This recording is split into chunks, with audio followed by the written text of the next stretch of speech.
আসসালামু আলাইকুম এভরিওয়ান। আশা করি সবাই অনেক ভালো আছেন। সবাইকে নববর্ষের অনেক অনেক শুভেচ্ছা। উৎসব একই, কিন্তু গল্পটা আলাদা। কারণ একেকজনের জীবনের ধরন যে আলাদা, তাই।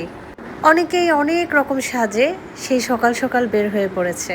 অনেকে দাওয়াত পেয়েছে, অনেকে দাওয়াত পায়নি। অনেকে কাছের মানুষের সাথে আছে, অনেকে আছে অনেক দূরে। কেউ ঘুরতে বের হয়েছে আপনজনের সাথে, কেউ বা সঙ্গীর সাথে, কেউ যাচ্ছে আত্মীয় স্বজনের বাসায়, আর কারো জীবন হয়তোবা একাকীই পড়ে আছে।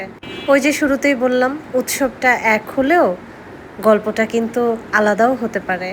তবে গল্পটা যেমনই হোক, একটু করে আনন্দের মুহূর্ত তৈরি করা উচিত। ভর্তা দিয়ে ভাত খেতে ইচ্ছে করছে, চলে গেলাম নাহার হোটেলে।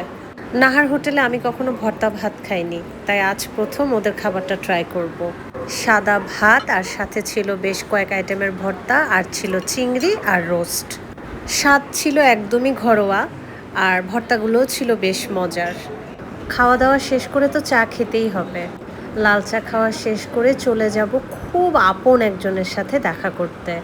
আর সেই আপনজনের সাথে দেখা করার আগে তার জন্য নিয়ে নিব হাবিবি থেকে পছন্দের দই। বাসার অনেকেই এই দইটা পছন্দ করে, তাই রেগুলার হাবিবি থেকে এই দইটা নেওয়া হয়।